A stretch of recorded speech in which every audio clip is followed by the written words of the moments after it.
नमस्कार दोस्तों, आपका स्वागत है गणित के गुरुजी यूट्यूब एजुकेशन चैनल पर। दोस्तों, आज का जो वीडियो है वह है लूसेंट की वास्तुनिष्ठ सामान्य ज्ञान पर आधारित। दोस्तों, यह लूसेंट की 2023 की न्यू एडिशन की बुक है, जिसकी सीरीज हमारे इस चैनल पर लगातार जारी है।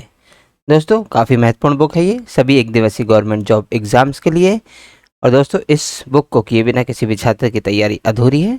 तो चलिए हमारे साथ इसे बिल्कुल शुरू से पूरा कीजिए और अपनी तैयारी को बेहतर कीजिए। दोस्तों, इसमें अभी हमारा चल रहा है अध्याय नंबर 5 कला और संस्कृति, और आज हम करेंगे कला और संस्कृति की प्रश्नावली नंबर 17। इसका नाम है भारत की लिपियां। और दोस्तों, इससे पहले जो 16 प्रश्नावलियां हैं इन सभी के वीडियो बन चुके हैं। यदि आप इन्हें देखना चाहते हैं तो आप हमारे प्लेलिस्ट सेक्शन में जाकर इन्हें देख सकते हैं। तो चलिए दोस्तों, आज का वीडियो शुरू करते हैं। तो दोस्तों, आज हम करेंगे अध्याय नंबर 5 कला और संस्कृति की प्रश्नावली नंबर 17, जिसका नाम है भारत की लिपियां। तो चलिए दोस्तों, फिर शुरू करते हैं।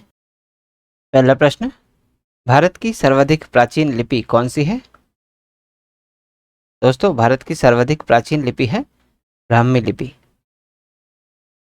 अगला प्रश्न, प्रश्न नंबर 2, आधुनिक देवनागरी लिपि का प्राचीन रूप क्या है? दोस्तों, आधुनिक देवनागरी लिपि का प्राचीन रूप है ब्राह्मी लिपि। अगला प्रश्न, प्रश्न नंबर 3, पंजाबी भाषा किस लिपि में लिखी जाती है? दोस्तों, पंजाबी भाषा गुरुमुखी लिपि में लिखी जाती है।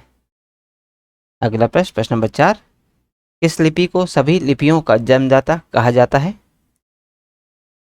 तो दोस्तों, वह लिपि है ब्राह्मी लिपि, जिसे सभी लिपियों का जन्मदाता कहा जाता है। अगला प्रश्न, प्रश्न नंबर 5, खरोष्ठी लिपि किस तरह से लिखी जाती है? दोस्तों, खरोष्ठी लिपि दाईं से बाईं ओर लिखी जाती है। अगला प्रश्न, प्रश्न नंबर 6, ब्राह्मी लिपि किस प्रकार लिखी जाती है? दोस्तों, ब्राह्मी लिपि बाईं से दाईं ओर लिखी जाती है। अगला प्रश्न, प्रश्न नंबर 7, किस काल की लिपि को चित्राक्षर लिपि कहा जाता है? दोस्तों, सिंधु काल की लिपि को चित्राक्षर लिपि कहा जाता है। अगला प्रश्न, प्रश्न नंबर 8, अशोक का मानसेहरा तथा शहबाजगढ़ी अभिलेख किस लिपि में है? दोस्तों, अशोक का मानसेहरा तथा शहबाजगढ़ी अभिलेख खरोष्ठी लिपि में है। अगला प्रश्न, प्रश्न नंबर 9, अशोक का कौन सा अभिलेख दो लिपियों ग्रीक और अरामाइक में प्राप्त हुआ है? दोस्तों, अशोक का शार ए कुना जो कंधार में प्राप्त हुआ है, वह दो लिपियों में लिखा गया था, ग्रीक और अरामाइक।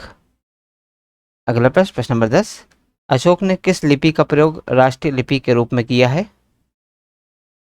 दोस्तों, अशोक ने ब्राह्मी लिपि का प्रयोग राष्ट्रीय लिपि के रूप में किया है। अगला प्रश्न, प्रश्न नंबर 11, अशोक के शिलालेखों की क्या लिपि है? दोस्तों, अशोक के शिलालेखों की लिपि है ब्राह्मी लिपि। अगला प्रश्न, प्रश्न नंबर 12, प्राचीन ब्राह्मी लिपि का अर्थ निकालने वाला प्रथम व्यक्ति कौन था? दोस्तों, प्राचीन ब्राह्मी लिपि का अर्थ निकालने वाला प्रथम व्यक्ति था जेम्स प्रिंसेप। अगला प्रश्न, प्रश्न नंबर 13, जैन सूत्र में कितनी लिपियों का उल्लेख है?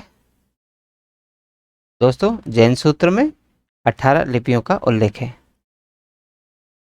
अगला प्रश्न, प्रश्न नंबर 14, बौद्ध ग्रंथ ललित विस्तार में कितनी लिपियों का उल्लेख है? दोस्तों, बौद्ध ग्रंथ ललित विस्तार में 64 लिपियों का उल्लेख है। अगला प्रश्न, प्रश्न नंबर 15, सिखों की लिपि कौन सी है? दोस्तों, सिखों की लिपि गुरुमुखी लिपि है। अगला प्रश्न, प्रश्न नंबर 16, अशोक के ब्राह्मी लिपि अभिलेखों को सर्वप्रथम किसने पढ़ा था? दोस्तों, अशोक के ब्राह्मी लिपि अभिलेखों को सर्वप्रथम जेम्स प्रिंसेप ने पढ़ा था। अगला प्रश्न, प्रश्न नंबर 17, ब्राह्मी लिपि को किसने स्पष्ट किया?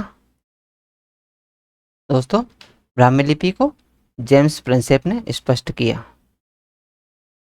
अगला प्रश्न, प्रश्न नंबर 18, प्राचीन भारत में निम्नलिखित में से कौन सी लिपि दाईं ओर से बाईं ओर लिखी जाती थी? तो दोस्तों प्राचीन भारत में वह लिपि थी खरोष्टी लिपि, जो दाईं ओर से बाईं ओर लिखी जाती थी। अगला प्रश्न, प्रश्न नंबर 19, हिंदी किस लिपि में लिखी जाती है? दोस्तों हिंदी देवनागरी लिपि में लिखी जाती है। अगला प्रश्न, प्रश्न नंबर 20, निम्नलिखित में से किस सिख गुरु ने गुरुमुखी लिपि प्रारंभ की?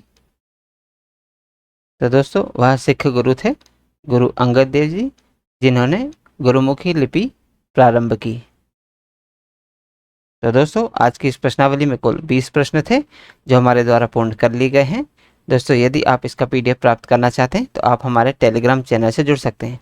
दोस्तों हमारे टेलीग्राम चैनल में इस YouTube चैनल के सभी वीडियोस के PDF मुफ्त में अवेलेबल है, तो आज ही जाइए और तुरंत ज्वाइन कीजिए और सभी वीडियोस के PDF को मुफ्त में डाउनलोड कीजिए और अपनी तैयारी को बेहतर कीजिए। और दोस्तों यदि आप इस YouTube चैनल पर नए हैं तो चैनल सब्सक्राइब कर लीजिए, वीडियो को लाइक किया कीजिए तथा इसे अन्य लोगों के साथ भी शेयर कीजिए। दोस्तों मिलते हैं अब अगली वीडियो में अगली प्रश्नावली के साथ, तब तक के लिए नमस्कार।